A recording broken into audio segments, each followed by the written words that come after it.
are go for liftoff in T-minus 30.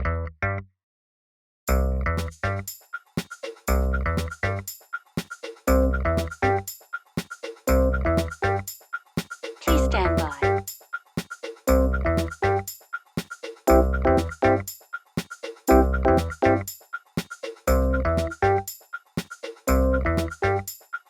Operators are standing by. You're gonna be okay, kid. You're gonna be okay. Dun dun da da dun dun da da dun dun da da dun dun da da dun dun da da dun dun da da dun dun down down da da down down down da da down down da da down down. Game of Thrones. I don't know if I got that song right. I'm always forgetting that theme song, but man, it is good to be back. Game of Thrones, man. I'll tell you what. I finished season 3 a few weeks back. I had to catch up on Game of Thrones. You went on that And- binge Game of Thrones. It was worth it. But tell you what, I had to wait 2 weeks for Game of Thrones season 4. It was a long wait. So I feel sorry for the people who had to wait a whole year for this. But man, this episode was worth the wait. It was worth the wait and more. And more, man. This expanded with new characters that we already know are getting more attachments. Man, I'm loving these characters. Okay, let's backtrack a little bit. Let's backtrack a little bit. Nathan, we already had me getting a bit ahead of myself right there. Quickly, Well, your initial thoughts of Game of Thrones. 2 swords. And by the way, I think this, just so we know, this will be a spoiler review. Yes. Spoiler alert. Spoiler alert.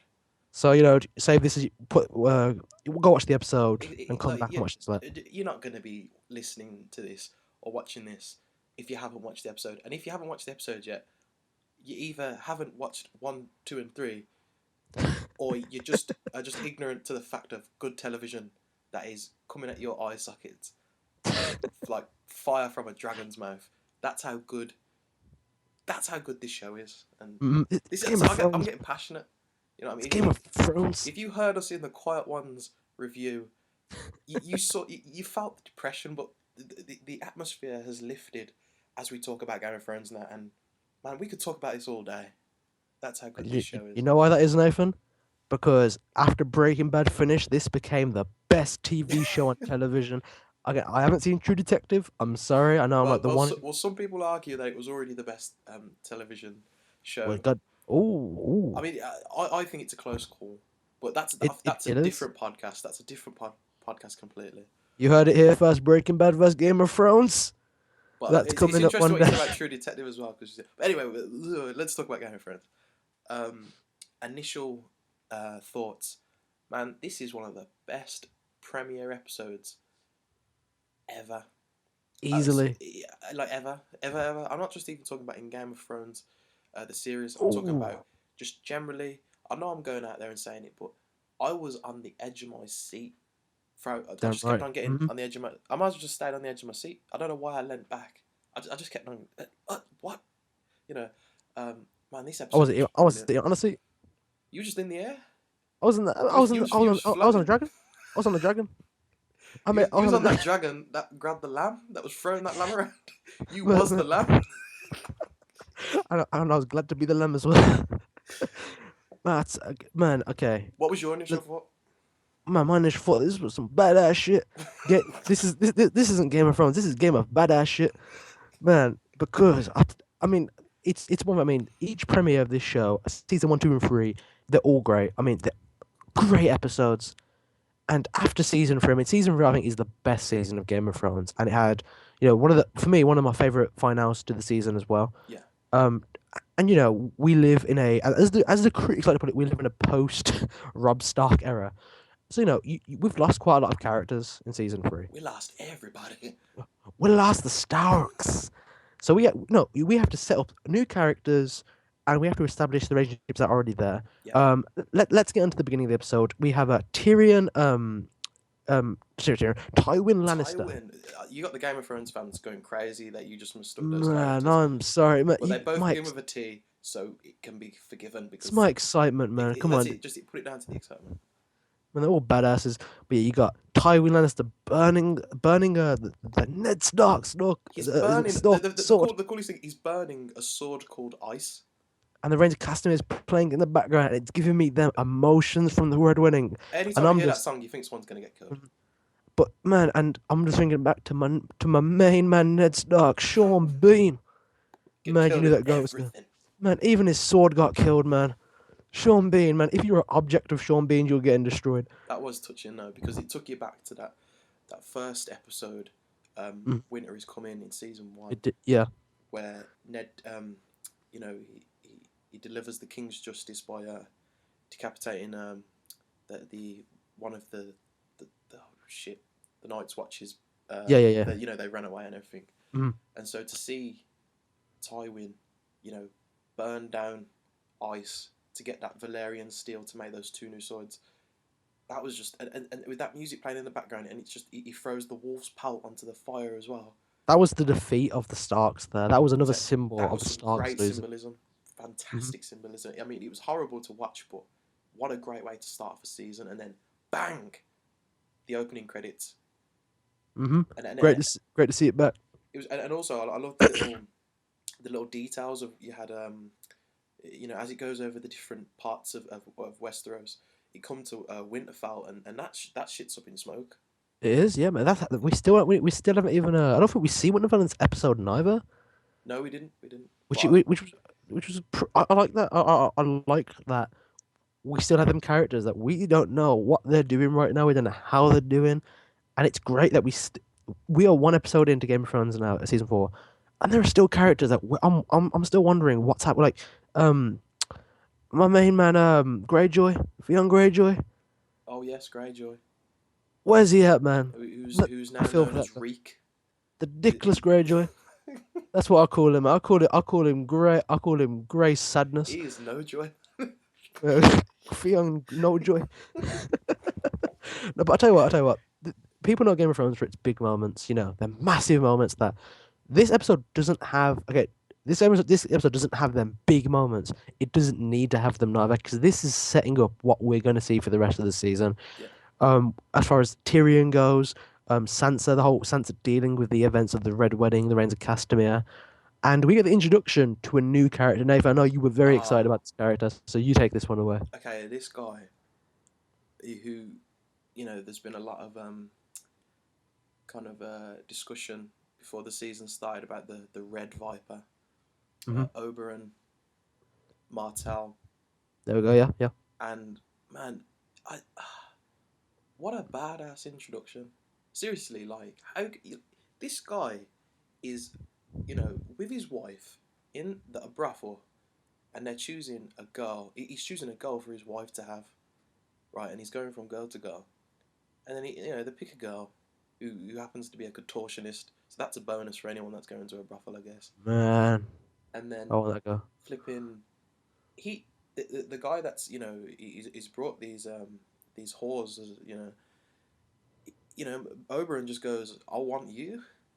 And I'm thinking, why? What? He's bisexual as well. Jesus Christ, this guy ain't messing about. And then Man, this guy likes his eggs cooked in all kind of on ways, both man. sides, man, sunny side up, This fried, guy wants, whatever. man. This guy And wants both sides of the egg. and then you can hear off screen someone singing. Yep, you guessed it. The Rains of Castamere. This song, every time you hear it, even when Oberyn heard it, he was like, shit. And his wife was like, oh, shit. And he goes into that room, and his wife's after him because there is some, bad history there, as we find out Damn right. later in the episode. And he goes Mhm. in there, and the Lannisters stop. It's 2 Lannisters on the table, and they've got their own whores. And this guy walks in, like, proper, like, like he's at Shaft or something. This suave. That swagger, that Game of Thrones swagger. That's so game of swag. Man, this guy is just strolling through. And he's that cool that he flipping puts his hand, he puts his hand over a candle as he walks Yeah, past. man. That candle started crying and shit. He is not scared of being burnt. And you can tell this guy Mm. has been burnt before. He's ready. Damn And right. what an introduction to a character. And obviously Tyrion shows up, and I know Tyrion is your favourite character, so I'll pass it over to you now. Man. got to see Tyrion Lannister, Peter Awesome. Now this guy, this is the perfect character of the show, man. He doesn't need to be a fireman. He uses his mind. That's the kind of guy I am. I can relate. Well, I He even can't, comes but in with a witty line as he well. does. And there's a conversation between Tyrion and Oberyn, and it's from that conversation alone, there's a lot of history between these characters and these families, and you know what? This character is going to be a big part of season 4. I mean, in the trailer, you can tell he's already in a lot of scenes in the trailer, but this character is going to cause a lot of trouble in season 4. And it was great to see Tyrion back. Still got that scar on his face, but he's a dwarf. But that's not really an excuse. But I look forward to seeing what that character's got to do for the rest of the season. Honestly, I look forward to seeing what's going to happen with Tyrion as well. Because in the trailer, Who? Tyrion. Oh, I thought you was just on about Tyrion, and then you said Tyrion. Yeah, I'm Tyrion here, man. Come on now. All right. But yeah, I'm looking forward to what's going to happen with these families. But we cut from that, and we've got Jamie and Cersei back. They've reunited, Nathan. After I so think many we've actually seasons. we've jumped a scene. I think. We jumped a scene, I'm that man. excited. The Tywin and Jamie. I think that comes after the credits. I think. I'm not sure. I forget. It's too much excitement. Well, Jamie has a lot of scenes in this, but Jamie has got a scene with his dad. Well, it's good. And It's like the first time we've ever seen Jamie and Tywin together ever. So that was a big thing. it was good to see Jamie actually defy his dad as well. Yeah, he just said no. The guy Said no. offers. He says, "You're going back to Casterly Rock," and he goes, "Nah, I don't think so." Says, "Fuck you, Tywin." Tywin's like, "What did you say?" And Jamie's like, I said, "Fuck you." I said no. I said, "No, bitch." I got one hand, and I'll still say no. But I tell you what, though, Jamie is the. I mean, Cersei wouldn't stand up to him. Exactly. Tyrion won't stand up to him. No Man, one's even gonna stand that up to him. son of a fucking bitch Joffrey won't stand up to him. We'll get to that son of a bitch later. Oh man, that is so funny. We'll get to that little fucker later. But man, and then we get the next thing with Jamie, and because we got to see Jamie reunite with Cersei at the end of the season 3. A lot of people were angry we didn't see them actually talk. I'm glad they didn't actually. But we get them together. Great to see them back. And they're just sitting there, and what the first thing Jamie wants to do? Well, Jamie just wants to fuck. That's the first thing on Jamie's mind, and you know what? I think it's on our mind as well. But I like the conversation between Jamie and Cersei, and it sets up. I mean, there's a big interest in there. Is Cersei actually pregnant? Well, that's what I mean. I brought up to because she said about having some symptoms with oh crap, I forgot his name. That maester that isn't a maester. The maester to Robert Baratheon. He was the one that I wish I knew. He's one of the Lannisters. He was with Cersei at the Battle of Blackwater. Just before he wasn't. He came with Jamie from because he's the one that stitched up his hand and stuff. From I think when there was a Harrenhal. Mm-hmm. Well, it's interesting to see if that is definitely the case and how Jamie's going to react to that, how Joffrey's going to react to that, how all these characters are going to actually react to that. Because I don't know if you can, have an abortion in Westeros. That hasn't been covered yet. I don't know I don't know how you can. I mean, we've seen certain ways to have an abortion, if you aka the rest of the Red. If you can give birth to a shadow baby, I'm sure anything is possible. There's no limit to what you can do. Well, we've also got another. I'm going to leave the Joffrey bit till a bit later. We got one of the scariest scenes.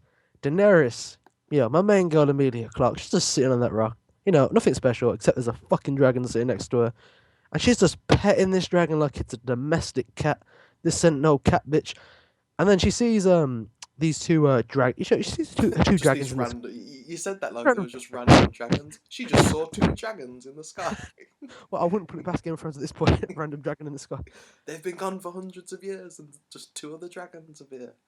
And these dragons are carrying a lamb, and they're fighting over it. And Daenerys, man, I respect you, but she tries petting that dragon like, oh come on, That's when she just don't goes, "Come on, don't there's enough lamb for everyone," and that dragon just turns round, saying, "Yo, what are you talking about? This lamb is these two have nearly skinned this lamb. I want some lamb action." if you listen carefully, that dragon actually says "fuck you," but it's not. That dragon turns around and says "fuck you, Daenerys." He says it in dragon language. That's what it is. And me, I've never seen a Targaryen shit themselves, but I saw it today. And Daenerys sits back and and you can see she understands these dragons can't be tamed, and that is summed up by itself by Jorah Mormont, one of my favorite characters, showing up. He doesn't even say anything at first. There's this look he has. I love how he's standing in the background like, "Shit, I ain't going over there." He's like, oh, He's like, "I'll wait till they're distracted." that's the we are so screwed look he's giving. To me. Like Mr. Friendzone even knows we're screwed up. This brings me to one of my problems with the episode. The only real problem. Mhm. It's the They've real- recast. I can't remember his name, and I know people are gonna jump on my ass for that. I think it is Nario or yeah, it's Nario Yeah. Daharis. He's It's been Dario recast. Daharis or whatever. He's been recast, and the guy who plays the role in this episode does not do a bad job. He The doesn't. problem is, I was so attached to this character from season 3 that I didn't. I just wish he was back here. It really took me out of the experience, and he hasn't got that unique look like the previous actor did. That's one of the only problems of this episode. That really just took me out of it. Um, but apart from that's the only problem I can really put with this episode. It's just that recasting. He looks really generic as a personality, Which in is, my you opinion. know, I think most likely he'll probably grow on us. I'm not gonna say anything yet. Like it's game over. We'll see in the Mhm. next few episodes what happens because he could be really good. And it's always hard when you come in and fill somebody else's shoes, and it's going to be the same with Peter Capaldi. You know, filling in Yes, Matt yeah. Smith. It's always the same thing. So Well, speaking of problems, this brings me to another problem in the episode now. I know well, people another like what? there is, and I tell you, this is one of the biggest problems I've ever seen in a television show. And I'm sorry, I'm going to have to bring this up. Joffrey fucking Baratheon. Oh, This guy makes my blood cut. This guy is a fucking asshole.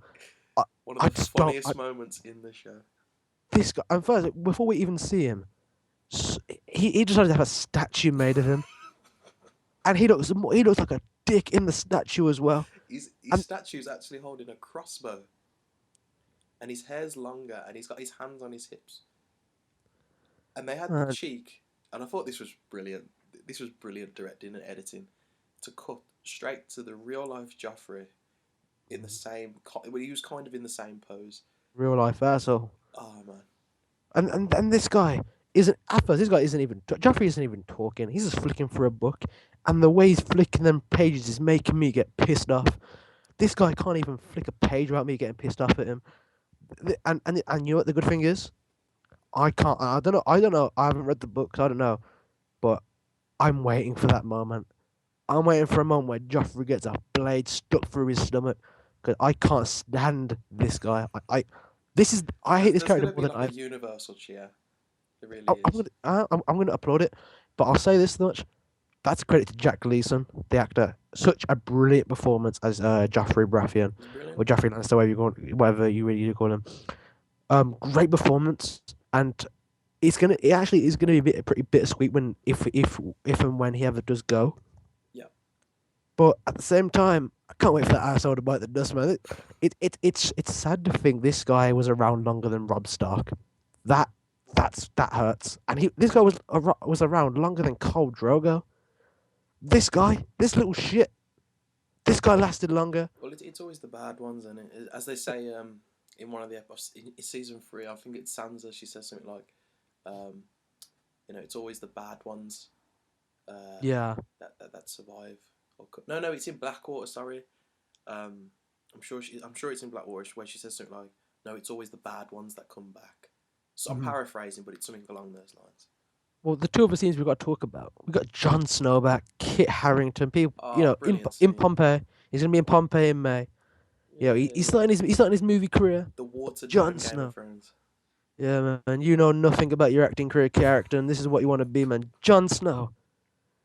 I loved his scene in this. He's he has to come forward to the leaders of the Night's Watch about what happened with the wildlings, and they start asking him questions, Alistair about Thorne, that's his name. I couldn't think of his name the other day. His name's Alistair Thorne. Alistair Thorne. And this was a brilliant scene. This was. It's a very smart scene as well, and it just shows that Jon Snow. It proves why Jon Snow is one of my favorite characters So in the entire show. his character has developed, and you see, I mean, especially after the events of season 3, for him to come forward and admit what he's done wrong, like he actually feels guilt, and that's rare to actually see. Like he's one of the only truly honourable like people left in the show, and that must be because of Ned's blood in him. You know, he really is following in his father's footsteps. So that was cool to see. Well, we cut over then to man. He left a fine piece of ass. He did. Ygritte, and this one we have not discussed yet. Me and Nathan have never discussed this. That's true, actually. Ygritte, and I don't know what this was the one You're scene gonna which get those fans angry at you, seriously, because they're gonna be like, "No, it's not Egret, it's Egret." man, I don't give a fuck what you guys got to say about my pronunciation. Fuck you. Listen, Ygritte, Ygritte, I don't get gritty, man. I don't give a fuck. I don't give a fuck, man. Jon Snow's bitch. Listen, You this was don't the know one. nothing, Dale Downton. Man, no, just smack you, motherfuckers. No. Seriously though, this was the only scene which took me out of this experience for this episode. Oh, really? This was the only, and the only reason was this was the one time when I was like, nah, this is fucking weird. Like, it didn't even in a bad way. It just took me out of the experience, and it's when you introduce these. I don't know who the hell these people are, and they got burns It's on the the different clans in the. Weapon 11. Man, I don't know if it's Frank Michael Shannon showed up at one point, but these people show up to the wildlings, and they must be cannibals. They must be cannibals of some sort, Yeah. and they're carrying arms and I'll tell you this, it took me out of the experience, but I can't. But they have such a unique look, and such a awe about them that I can't wait to see what they can do. It's just when they got introduced, I was like, oh, this show is fucking odd. Like, I should have, but that's the only scene that felt odd to me. I don't know. How about you? I doubt it felt odd to you, but No, it didn't feel odd to me. But I can understand why it would feel odd to people purely because Ygritte and I don't know his name yet, but this is my point that these characters, the wildlings, they were just secondary characters, and now they're coming to the forefront because really they were only being shown because of Jon Snow was with them, but now obviously Jon's back at the wall, so we're getting Ygritte and it's really bothering me what his name is, but the ginger guy, he's a cool guy though. That's the thing. Tormund Giant's Bane. That's it. That's his name. That's it. So it's going to be the focus is going to be on them and trying to get to the wall, and obviously they're getting all these different clans that Mance Raiders brought together, and the coolest thing is that they don't get on, so they're having to work together to actually go to the wall and start a war and the greatest fire that the North has ever seen and all that kind of stuff. It did take me out. I mean that the spit roast arm, that was jeez. I knew they were cannibals, but I weren't expecting that spit roast arm. That was crazy. That was crazy. But tell you what, that brings us to the highlight of the episode for me. I know we've missed out a few things, but just before we get onto that, I'm going to run through some things quickly. Brienne and Jaime's scene on the balcony. Yes. That was a really cool scene, especially the character development between those characters. What else? Sansa. Oh, that's another scene. Sansa and Tyrion. No. Well, you had that was a great scene. Sansa and Tyrion, where he was. Sansa and the Sansa and the Knight from the season 2. Season 2 premiere, where he gets Joffrey tries to kill him by drowning him with wine, but Sansa kind of spares his life, and it was great to see these two characters meet up again. And he basically gives her the only thing left that it has any value to him, which is a necklace that his mother gave him.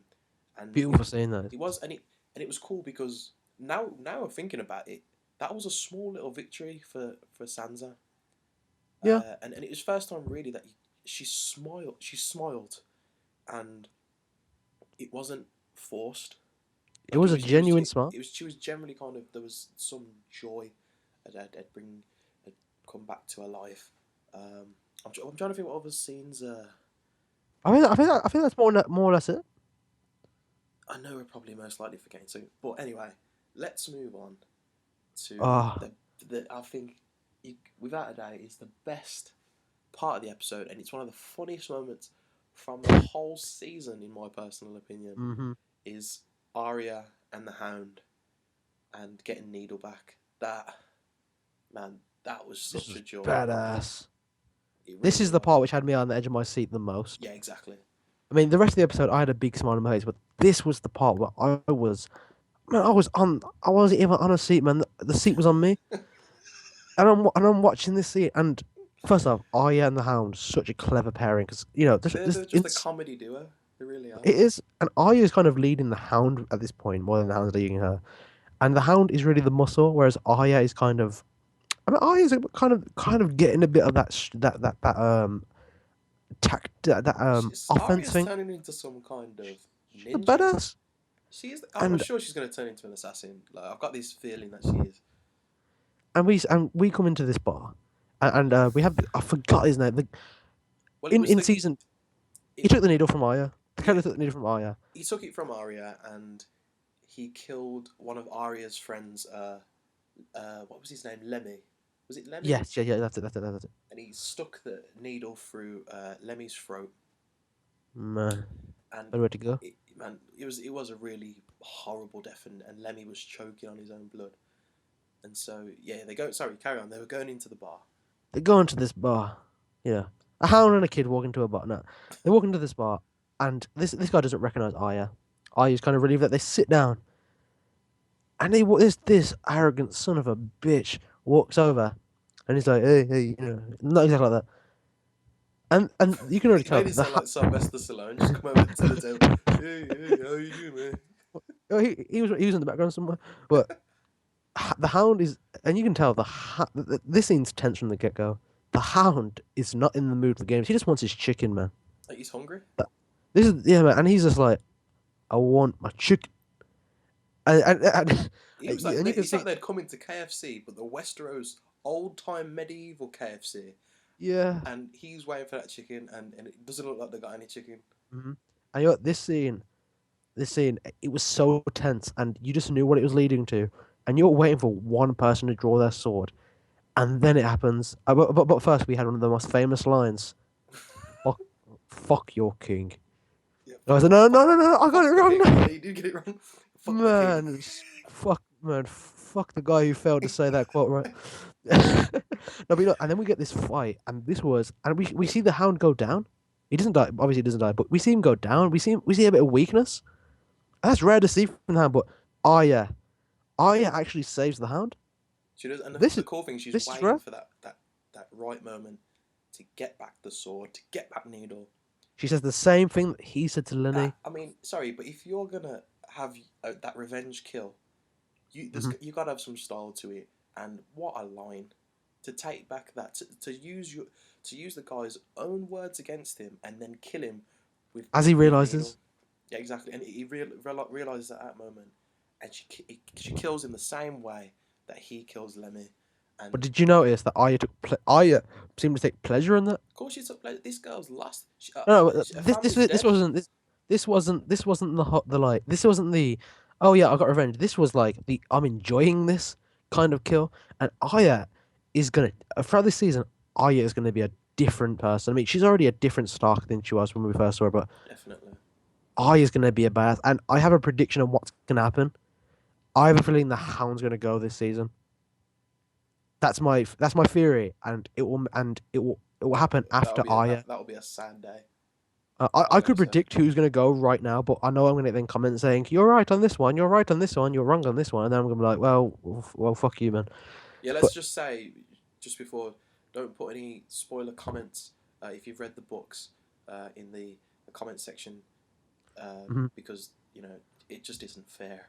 yeah, I don't read. You should. I came to watch, not to read. No, I will read the inference eventually, but they leave this. So they leave the bar, and you see what the mountain has done. This entire area is just destroyed. and they're riding off into it, and it's almost a symbolism for what Arya's becoming, in a way. Just riding into that dirt and the ashes. Definitely because the innocence is gone, and it's like she's walking to fire now. Like, Into hell. well, it definitely looks like it, don't it? I mean, it's like the aftermath of I Frankenstein going on in there, man. That's after. Yeah, well, that's true. That's but and then I didn't know that was the end of the episode, but then you hear the song kick in, na na na na na, and the episode ends, and I'm like, I was sad when it but ended because I was like, "Give me another scene, please. Give me another scene. I don't want this, to wait till next yeah, week." this is, and I think this. I have been binge watched season 1, 2, and 3. I have not had to experience the wait for an episode week by week. Man, this is killing me, man. But it's I've got worth it though. It is worth it. it's worth it. I mean, the next episode, the Lion and the Rose. Which is, I've I heard think this meant it's to be written by the author himself, yes, George R. Martin. So definitely one of the biggest episodes of the season I've heard. It should be a treat. So I'm really looking forward to that. I can't wait to get on reviewing that. But yeah, in my opinion, best season premiere we've had of Game of Thrones. One of the best premieres of any show I've ever seen. This show is the best TV show on air right now. If you're not watching it, well, you shouldn't be watching this review. Well, yeah, true. But no, honestly, if you are watching this right now, recommend this to anyone who hasn't watched it. This is a show that everybody should be watching. This episode actually broke a record. 6 million viewers. This broke records for Game of Thrones. Great to see that people are still interested. Great to see that Game of Thrones has got 2 more seasons greenlit. Well, I actually read before as well. It actually crashed the HBO Go site. That shows how popular it is, man. I mean, So you know. this is one of the most important shows as well. So yeah, I hope you guys enjoyed the episode as much as we did. I think it's one of the best episodes of Game of Thrones. I really can't wait for the next episode. I second that. I couldn't give this any higher praise really. That's all of it. Yeah, that's it. But I just want to put one more thing. It's just great that after all that, you know, the horrible stuff that's been happening to the Starks and Starks being killed off, one of the Starks, well, kind of 2 of the Starks in a sense, but Arya Stark finally kind of had that small victory in getting back that sword that Jon made her. And it kind of ties in with the beginning where, you know, Jaime gets the sword made by Tywin. So it's kind of cool, and it's just a great name. And also, I just got to give credit to D.B. Weiss, who writes the episodes with, oh God, David...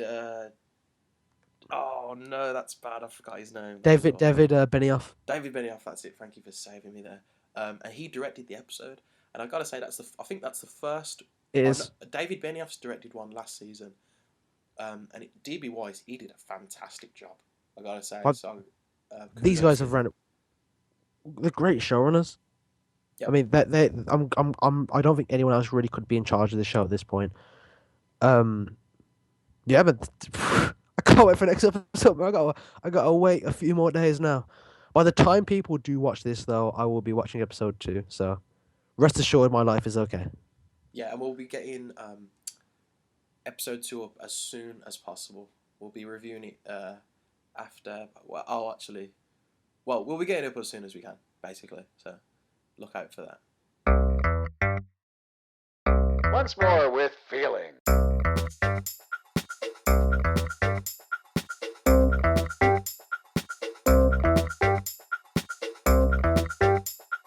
Dance like there's no tomorrow.